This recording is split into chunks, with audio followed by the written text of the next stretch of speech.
Okay, so this is where I'm at so far.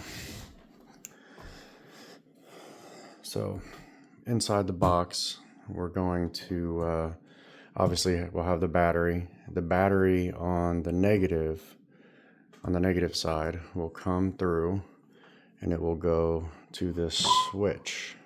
Obviously it's a Flaming River switch, and I can basically shut off the battery, just like this, have it running. I know it looks close, but everything fits to the fuse box. This is basically like a master shut off for the negative, because negative just seems more safer for me when I want to shut the truck off. This end right here will be the side facing to the back of the truck. When you open the tailgate, this is what you'll see. But from the negative to the battery, we'll go to the switch, and then this switch will come out here, and this will ground to the chassis, and then it will also have another wire that goes from there all the way up to the block, and basically a 1/0 welding wire. Now on the positive will leave off the terminal, come out through this hole here, and it'll come out through this hole here and go right into the fuse box. This fuse box is completely waterproof, IP69K rated, and inside of this fuse box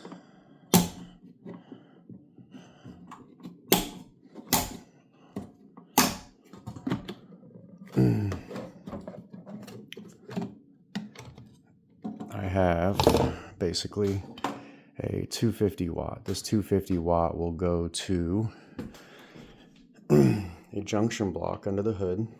It will come out here, another waterproof piece right here, and it will go to this junction block. This junction block, one of these lugs will go to the starter, the other one will go to the fuse box. Now, in between there, I'm going to have another master cutoff switch that will be on the back of the truck, probably in the bumper. That way I pass NHRA, because you have to have it in the positive line per their rules. And then this 150 will go to the alternator, because if I just run this one to all three, when I turn off the master cutoff switch, the battery will be disconnected, but the alternator will keep the vehicle running, so it won't pass. But you can see all these seals is really nice, all waterproof.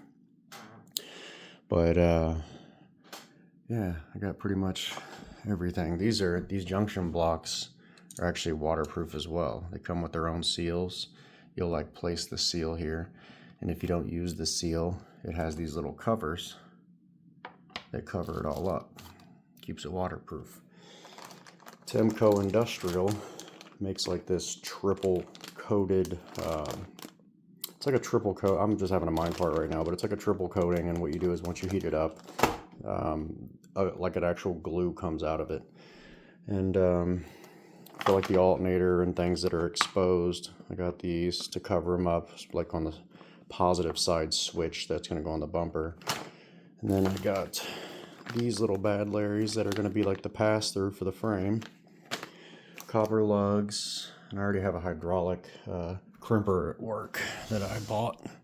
But yeah, you guys get an idea what I got going on.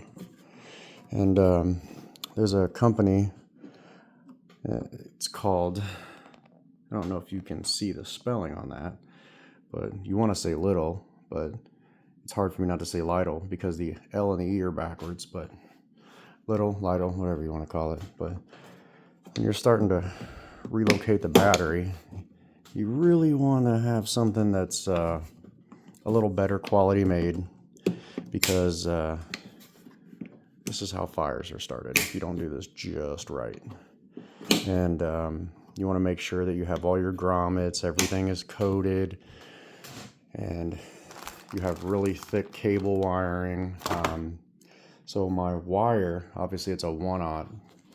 I have that coming from Temco Industrial, and it's welding cable basically, and some thick stuff. It's good for heat resistance, abrasion, everything.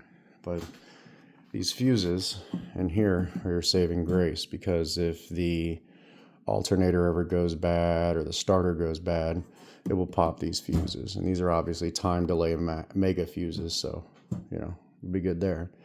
And if for some odd reason the fuse panel, you know, it decides to bite the dust, I have a 125 in there. So yeah, but these switches are actually made in Ohio. Not the only good thing in Ohio. But anywho, this is what I got going on. But yeah.